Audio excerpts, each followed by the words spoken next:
Bismillah, Assalamualaikum warahmatullahi wabarakatuh. Sahabat yang dirahmati Allah, semoga Anda semua selalu dalam keadaan sehat walafiat, diberi rezeki yang melimpah, dan diberi umur panjang dalam keberkahan Allah Subhanahu wa Ta'ala. Tidur adalah aktivitas yang dilakukan oleh setiap manusia setiap hari. Secara fisiologis, tidur merupakan keadaan di mana manusia kehilangan kesadaran sementara. Dalam Islam, tidur sering dianggap sebagai bentuk kematian kecil, di mana roh manusia diatur oleh Allah Subhanahu wa Ta'ala. Namun, pernahkah terlintas di benak kita, kemana roh kita pergi saat tidur? Apakah roh benar-benar meninggalkan tubuh seperti yang digambarkan dalam film-film? Dalam pembahasan kali ini, kita akan melihatnya dari dua sisi, pandangan medis dan pandangan Islam. Namun sebelum melanjutkan, jangan lupa untuk mendukung channel ini dengan klik subscribe, like, dan lonceng notifikasi, agar kita terus bisa menyebarkan syiar Islam. Pengertian tidur menurut medis. Tidur adalah proses istirahat alami yang sangat penting bagi tubuh, jiwa, dan pikiran manusia. Kata tidur berasal dari bahasa Latin somnos, yang berarti periode pemulihan alami tubuh. Para ahli medis mendefinisikan tidur sebagai keadaan hilangnya kesadaran secara periodik, tetapi tetap bisa dipulihkan. Momen ketika fungsi tubuh bekerja secara minimal untuk memulihkan energi. Menurut penelitian, tidur dikendalikan oleh sistem hormonal dan irama sirkadian, yaitu ritme biologis harian yang dipengaruhi oleh suhu tubuh, cahaya, dan rutinitas. Dua fase utama tidur. Slow wave, fase tidur lelap, di mana otak beristirahat tetapi tetap aktif pada level rendah. Fase tidur ketika seseorang biasanya bermimpi. Meski ilmiah, beberapa fenomena seperti astral projection atau pengalaman keluar tubuh saat tidur sering dianggap sebagai bentuk halusinasi akibat gangguan komunikasi di otak. Pandangan Islam tentang roh saat tidur. Islam memberikan makna spiritual yang mendalam tentang tidur. Dalam surah Az-Zumar, ayat 42, Allah Subhanahu wa Ta'ala berfirman, Allah memegang jiwa, roh seseorang pada saat kematiannya, dan memegang jiwa seseorang yang belum mati di waktu tidurnya. Maka dia tahan jiwa yang telah dia tetapkan kematiannya dan dia lepaskan jiwa yang lain sampai waktu yang ditentukan. Sesungguhnya, pada yang demikian itu terdapat tanda-tanda kebesaran Allah bagi kaum yang berpikir.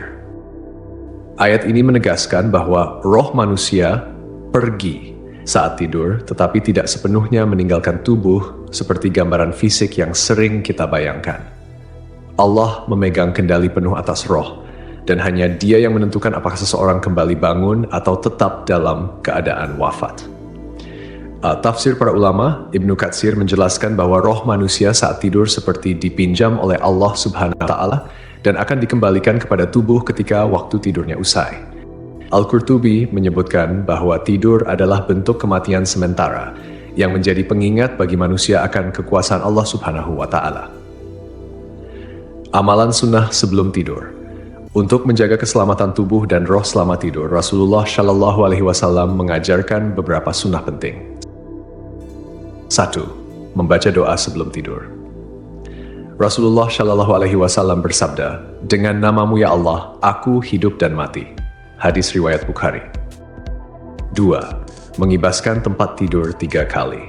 Dari Abu Hurairah, Rasulullah Shallallahu Alaihi Wasallam bersabda, apabila salah seorang di antara kalian bangun dari tempat tidurnya, lalu kembali, hendaklah ia mengibaskan kainnya 3 kali sebelum tidur di tempat itu, karena ia tidak tahu apa yang terjadi di tempat tidur itu saat ia meninggalkannya. Hadis riwayat Bukhari dan Muslim. 3. Tidur dalam keadaan suci. Dalam hadis lain, disebutkan bahwa roh orang yang bersuci sebelum tidur akan lebih dekat dengan arsy Allah ketika dinaikkan ke langit untuk sujud. Tidur adalah aktivitas harian yang tidak hanya berfungsi memulihkan tubuh secara fisiologis, tetapi juga memiliki dimensi spiritual yang menunjukkan kekuasaan Allah.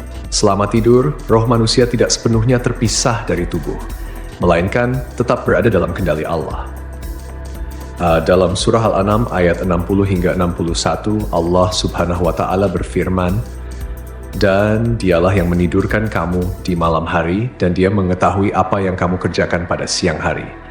Kemudian membangunkanmu pada siang hari untuk disempurnakan umurmu yang telah ditentukan. Kemudian kepada Allah lah kamu kembali, lalu dia memberitahukan kepadamu apa yang dahulu kamu kerjakan, dan dialah yang mempunyai kekuasaan tertinggi di atas semua hambanya, dan diutusnya kepadamu malaikat-malaikat penjaga. Ayat ini menegaskan bahwa Allah melindungi roh manusia selama tidur, dengan malaikat-malaikat penjaga yang bertugas menjaga kita dari bahaya hingga tiba waktu kematian. Menurut riwayat Ibnu Majah, roh tetap memiliki hubungan dengan tubuh, khususnya melalui hidung. Hal ini menunjukkan bahwa roh tidak sepenuhnya meninggalkan tubuh saat tidur.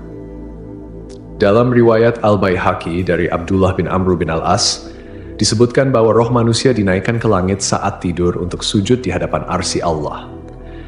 Jika seseorang dalam keadaan suci sebelum tidur, rohnya sujud lebih dekat kepada arsy. Namun, jika tidak bersuci, rohnya tetap sujud, tetapi dalam jarak yang lebih jauh. Wallahu a'lam bishawab.